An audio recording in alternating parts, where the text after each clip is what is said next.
गुमशुदा वादी के मुहाफिज। जिस्म पत्थर जैसे सख्त और आंखें नीली रोशनी से जल रही थीं।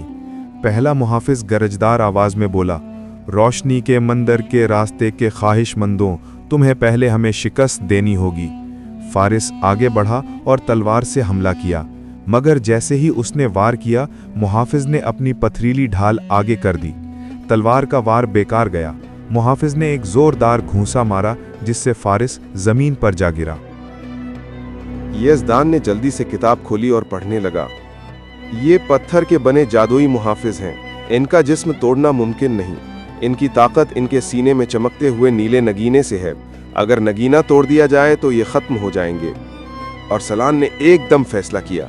वो बोला, सब उनके कदमों पर वार न करें, उनके सीने पर हमला करो। फारिस दोबारा उठ खड़ा हुआ। इस बार वो मुहाफिज के हमलों से बचते हुए दाएं तरफ झुका और उसके सीने पर वार किया, मगर फिर भी वो पूरी तरह नहीं टूटा। काशिफ ने अचानक अपनी कमर से एक भाला निकाला और पूरी कुव्वत से मुहाफिज के सीने में मारा। नगीना टूटा और पहला मुहाफिज धमाके के साथ पत्थरों में बिखर गया। बाकी दो मुहाफिज गुस्से में धाड़ने लगे। उन्होंने एक साथ अरसलान और यज़दान पर हमला किया। अरसलान ने चालाकी से घोड़े को आगे बढ़ाया और तलवार सीधी दूसरे मुहाफिज के सीने पर मारी। यज़दान ने उसी वक्त तावीज़ पढ़कर उस नगीने पर फेंका। रोशनी फैली और दूसरा मुहाफिज भी रेजा रेजा हो गया। अब सिर्फ एक मुहाफिज बाकी था और वो सबसे बड़ा और ताकतवर था।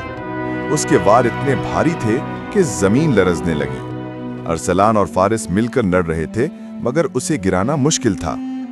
इसी लम्हे काशिफ ने अरसलान को आवाज दी, उसके पीछे से हमला करो, सामने से कुछ नहीं होगा। शहजादा अरसलान ने सर हिलाया, फिर तेजी से घोड़े को दौड़ाते हुए मुहाफिज के पीछे पहुंचा और पूरी कुव्वत से तलवार उसके सीने में गाड़ दी। नगीना टूट गया और तीसरा मुहाफिज भी पत्थरों में बिखर गया। वादी दोबारा खामोश हो गई।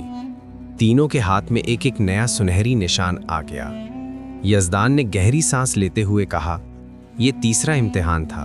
अब हमारे पास 3 निशान हो गए हैं। फारिस ने कहा, लेकिन ये सोचने की बात है, अगर ज़ाहक ने ये सब हमारे लिए रखा है, तो क्या वो हमें आजमाइशों से गुजार रहा है या किसी बड़े जाल की तरफ धकेल रहा है?